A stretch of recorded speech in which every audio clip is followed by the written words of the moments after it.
Picking sides in Syria's civil war is a bit like choosing between Hitler and Stalin. You do not like either side, do not want to deal with either side, but you have to choose anyway because, as they say, it is what it is. The Assad regime father Hafez and now son Bashar is among the most brutal in the modern Middle East, but foes of the regime now include some of the forces of al-Qaida that want to enslave or destroy anyone who is not part of their Muslim brand. Who do you support? It is a very hard choice that requires much thought because no matter what the choice, more people will die. When I first visited Syria, people told me how the Assad regime faced foes using car bombs and assassination in ways unknown even by many Middle East experts. That was in late 1979. Assad's personal physician had been murdered. 4 car bombs went off simultaneously in a traffic circle in the capital. The tension was everywhere. It got so bad that the Assads banned motorcycles in Damascus after cycle-borne assassins had grown especially effective. The Assad family carried out major massacres in 1980–82, focusing on Sunni Muslim religious dissidents. Several hundred inmates in Tadmor prison were summarily shot. The city of Hama itself was targeted by Syrian government artillery, much of the town reduced to rubble, with estimates of the dead reaching 20,000 to 30,000. Today things in Syria are much worse than they were in 1979, more than 80,000 have died in warfare that began not long after the Obama administration reached out to engage the Assad regime, sending a U.S. ambassador over the express and formal disapproval of Congress. This is not the time to list all of President Barack Obama's Middle East fiascos, but the case of Syria may be the case that defines the Obama presidency, because what is happening in Syria is already spreading to Israel, Lebanon, Turkey and Jordan. Hundreds of thousands of refugees have destabilized Jordan.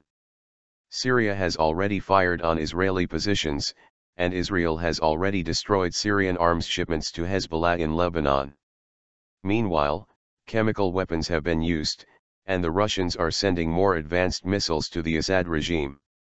President Obama has chosen to act like Talleyrand, Napoleon's foreign minister, who once declared that he faced crises by going to sleep for 3 days. If the crisis did not sort itself out, then, Talleyrand said, he dealt with the problem. Unlike Talleyrand, Obama has been sleeping for more than 3 days. He decided not to decide. The crisis got worse. An earlier response may have saved lives, stopped the spread and use of advanced missiles and chemical weapons. Some say the Assad Islamist clash is like Iran versus Iraq, best to keep them fighting each other and they will not have the energy or time to make trouble for others. But the Iran-Iraq conflict showed that it is hard to manage such a war, and the current fighting in Syria is even harder to manage. Some suggest that the Assad regime is the devil we know, and also less extreme than al-Qaida. Sometimes one has to do business or tacitly back even horrible regimes when the choice is an even worse terror organization like al-Qaida. Others suggest that even at this late date, there are important non-al-Qaida forces in the Syrian opposition which may rise to the surface if the West intervenes. This is an optimistic approach, but regional history should teach us to be more wary.